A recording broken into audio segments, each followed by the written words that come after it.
no gold is not enough. Assalamualaikum warahmatullahi wabarakatuh. Halo Sahabat Jiswap, jumpa lagi dengan saya Rizky Ardani Situmorang.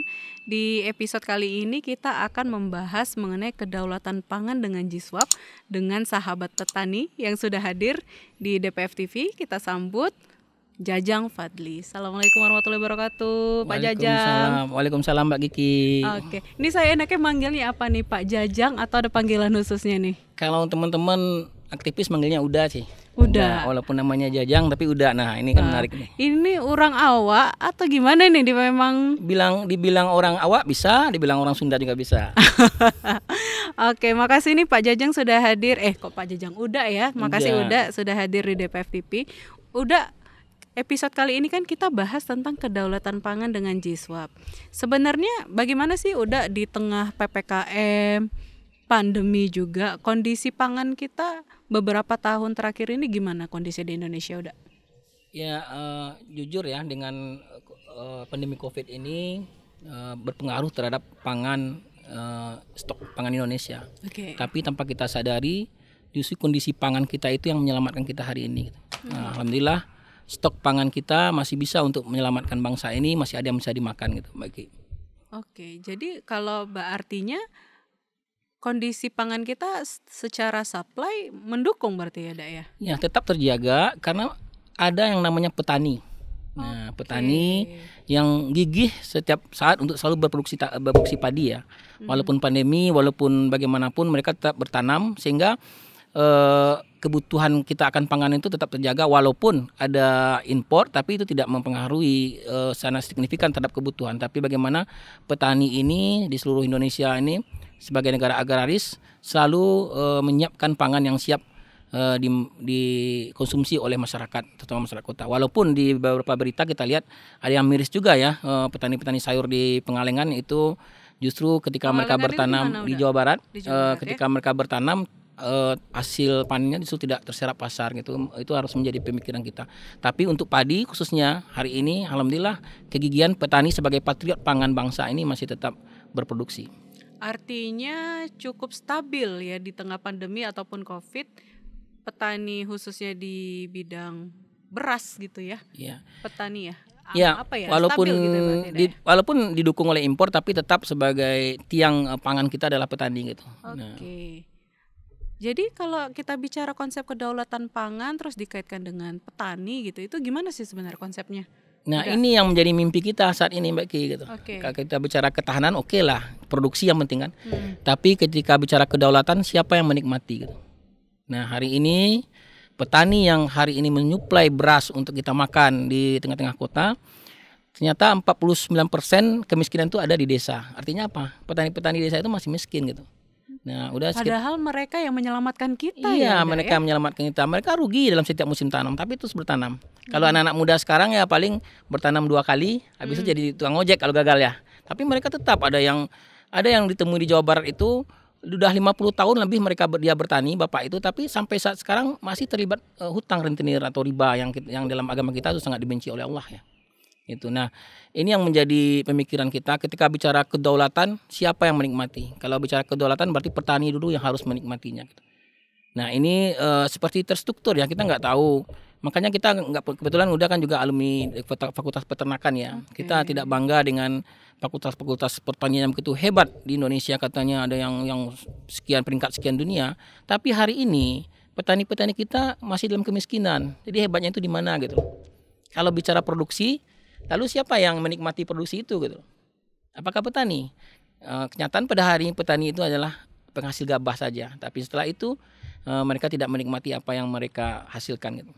Apa sebenarnya yang membuat menjadi ada gap ya? Itu artinya kenapa petani kita malah tidak merasakan kemakmuran gitu. Padahal kalau dipikir-pikir kan kita paling besar juga dalam malah produksi di bidang pertanian ini udah. Apa yang bikin tidak memakmurkan petani ini udah? Yang pertama tentu adalah peran negara ya, state ya. Bagaimana dia melindungi petani ini. Kita tahu di negara maju seperti Jepang tuh petani betul-betul dilindungi gitu. Harga itu dijaga oleh negara gitu. Di Indonesia bagaimana? Mereka tidak pernah berdaya terhadap hasil panen mereka. Ketika mereka mau tanam, pupuk hilang, harga melambung. Ketika mau panen, harga turun, mereka tidak berdaya. Kalau tidak, padi mereka tidak dibeli. Itu kita temukan dari Sabang sampai Merauke lah, sampai udah temukan di beberapa tempat seperti itu gitu. Dan yang terstruktur itu adalah bagaimana pinjaman-pinjaman riba ini begitu membelenggu, baik dari Sumatera Utara sampai ke Lombok sampai ke Palu kami temukan gitu. Bahwa ternyata agak terstruktur ya bagaimana petani terjerat oleh riba gitu. Jadi Mbak Kiki sebagai orang yang makan beras ini nggak bisa menjamin beras yang Mbak Kiki makan itu lepas dari riba gitu. Bukan ribanya Mbak Kiki ya, tapi riba yang menzalimi petani. Itu nggak tahu. Apalagi di daerah Sumatera Utara ini itu namanya Bank Inang-Inang. Kalau di Apa Padang, itu udah Bang Inang-Inang? ya Inang-Inang yang memberikan pinjaman itu gitu. Inang-inang. Ya. Oke. Kalau di Padang tuh Bank 46, Bank Ampe 6 ya. Bang Ampe Ana. Pinjam 4 bayar 6. Oke, Gitu. Kalau ada di bunganya ya. Jawa Barat namanya Bank Emok. Emok. Ya. Emok itu? Emok itu karena yang ngambilnya itu perempuan dan harus bersimpuh. Itu begitu sangat menghinanya Bang Emok gitu. Karena mengambilnya harus ngemok atau bersimpuh untuk meminjamnya gitu loh. Dan itu kita ketahui kalau di Karawang itu malah dengan bangganya kadang pejabatnya bilang bahwa terdaftar 12.000 Bang Emok. Bayangkan gitu. Bukannya dilindungi, malah itu Bang Emoknya yang dilindungi. Menarik ini, udah Jajang. Artinya kan tadi yang kita cukup highlight itu bagaimana petani belum bisa terlepas dari yang namanya riba. Yeah. Apa ada kaitannya dengan Jiswap ini untuk memutus mata rantai riba ini? Ya insya Allah, tapi ini yang perlu kita sampaikan edukasi kepada masyarakat bahwa Jiswap ini adalah solusi pembebasan petani gitu. Jadi Jiswap tidak hanya bagaimana jadi konsumtif, tapi bagaimana menjadi instrumen pemberdayaan itu. Apalagi wakaf itu sangat dahsyat gitu. Nah bicara wakaf, orang hari ini ribut-ribut wakaf, tapi bicara penghimpunan pada wakaf itu adalah membangkitkan peradaban gitu. Oke. Jadi sebenarnya kan menarik ini udah Jajang. Kan kalau orang bicara zakat kan taunya masih sedikit ya pemahaman literasinya.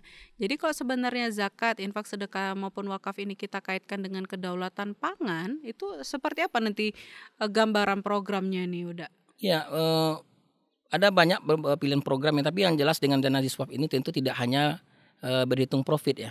Kita berhitung benefit, kebermanfaatan. Tentu dengan dana Jiswap ini kita bisa membeli gabah petani dengan dengan harga yang manusiawi, yang di atas harga tengkulak, atau dengan Jiswap ini kita bisa membuat program pemberdayaan modal usaha pertanian produktif gitu. Nah, itu tentu ataupun dengan pinjaman-pinjaman kebajikan tanpa bunga gitu. Karena dengan bunga itu terus terang itu sebelum panen petani itu sudah dirampas loh penghasilannya 5-25%. Bayangkan gitu.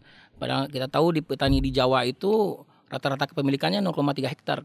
Beda dengan kita Sumatera ada agak luas lah gitu. Terkait kilang tadi udah, berarti ada perbedaan harga ya dari daya beli petani kemudian darah jual ke kilang. Apakah ini yang membuat adanya gap tadi itu? Iya. Kadang ada mata rantai lain gitu. Tidak hanya langsung bisa petani tidak bisa langsung ke kilang, tapi ada agen-agen atau tengkulaknya. Itu membuat dia mata rantainya jadi panjang. Harganya gitu. jadinya ini ya. Makanya bagaimana ke depan petani. itu sebuah solusinya menciptakan kilang-kilang rakyat itu dengan dana wakaf gitu. Jadi kalau kita bicara dengan dana Jiswap, kita tidak hanya bicara keuntungan, tidak hanya bicara kapitalisasi, tapi juga bicara sosial dan bicara kebermanfaatan. Oke, menarik ini. Jadi udah Jajang kira-kira untuk mewujudkan kedaulatan pangan, apa nih kira-kira peran masyarakat yang bisa diberikan agar petani lebih sejahtera gitu? Ya tentu dengan program-program Jiswap yang berpihak pada petani ya. Program dana Jiswap ini dipakai untuk program pemberdayaan petani gitu. Sehingga petani yang pertama sebenarnya petani itu harus bebaskan dari dua nih Mbak. Tapi yang satu yang perlu secepatnya karena ini langit membencinya, yaitu bebaskan mereka dari riba, dari dana Jiswap.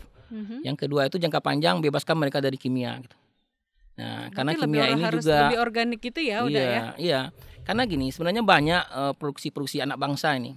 Tapi yang kita nggak tahu bangsa ini ya, nggak tahu kenapa yang produk-produk anak bangsa yang bagus itu tidak menjadi prioritas untuk dikembangkan. Tapi pupuk-pupuk kimia yang jangka panjang, jangka pendek oke, bisa meningkatkan produksi, tapi jangka panjang itu akan merusak lingkungan dan membuat tanah juga menjadikan sengsara gitu. Jadi kalau riba dibenci oleh langit, kimia dibenci oleh bumi gitu. Oke. Berarti memang harus banyak terlibat banyak pihak ya. Artinya tadi kita ada terkait riba, artinya di sini masyarakat yang peduli G-Swap harus mendukung program ini. Terkait kimia tadi artinya harus dukungan-dukungan. Kita harus lebih pede ya. Kalau ternyata yang organik itu bisa lebih keren ya hasilnya Dak ya. Yang organik itu tentu lebih keren karena sehat ya, sehat, alami, kemudian juga karena juga dengan organik itu padi akan lebih tahan lama, gabah akan tahan lama gitu. Karena juga kimia itu menyumbang terhadap tidak tahannya. Sering kan Mbak kalau pakai rice cooker itu pagi dimasak, siang sorenya udah basi ya. Itu pengaruh kimia juga ada campur tangan. Kemudian penyakit diabetes yang hari ini melanda Indonesia begitu pun ada sumbangsi pupuk kimia di sana gitu. Dan tentu ke depan hidup sehat ini menjadi sebuah alternatif ya untuk bisa bertahan di pandemi ini gitu. Nah, insya Allah banyak sebenarnya anak-anak bangsa yang maju ya, berpikiran maju, yang sudah menciptakan produk-produk yang memang ramah lingkungan, menghasilkan beras yang berkualitas, tidak hanya tinggi produksinya tapi juga sehat gitu. Tapi memang kembali kepada bagaimana pemerintah memperhatikan atau memprotek petani ini dan melindungi petani ini sehingga negara Indonesia yang katanya negara agraris ini betul-betul menjadi panglima di negeri sendiri. Oke, wah menarik sekali. Udah boleh dong kasih closing statement ke Sobat Ngobrol G-Swap terkait bagaimana dukungan kita terhadap petani Indonesia. Sahabat G-Swap sekalian, hari ini kita makan beras yang bisa menyelamatkan kita dari pandemi. Tapi hari ini pengalaman saya pribadi ke lapangan juga, mulai dari Serdang, Hamparan Perak, kemudian Karawang, Bogor, kemudian Lamongan, kemudian Sragen sampai ke Lombok sana dan Maluku Utara, Halmahera. Ternyata petani itu belum bebas dari yang namanya penjajahan riba maupun pupuk kimia.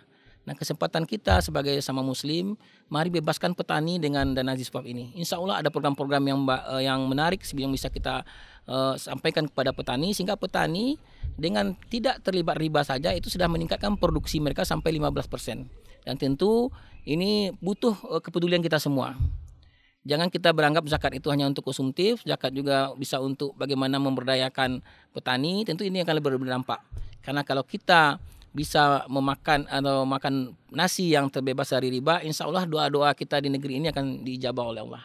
Karena ketika kita tersentuh riba, ini yang membuat hari ini doa-doa kita tentang negeri ini belum diijabah oleh Allah. Karena kita masih tanpa sadar memakan beras-beras yang tersentuh riba. Oke, menarik sekali ya. Dak Jajang, terima kasih atas cerita-ceritanya. Mudah-mudahan ini menjadi inspirasi bagi kita untuk bisa mewujudkan kedaulatan pangan dengan G-Swap. Baik, Sobat G-Swap, jangan lupa bagi kalian yang ingin bersedekah di hari Jumat ini, sekarang DPF TV sudah menghadirkan QR Code. Jadi buat Sobat G-Swap yang ingin sedekah lebih mudah bisa langsung scan barcode kita. Dan insya Allah nanti diperuntukkan untuk program-program melalui Lembaga Amil Zakat Nasional Jaludin Pandey Foundation. Jangan lupa saksikan Ngobrol G-Swap setiap hari Jumat pukul 4 sore di channel YouTube DPF TV. Rizky Situmorang undur diri. Assalamualaikum warahmatullahi wabarakatuh.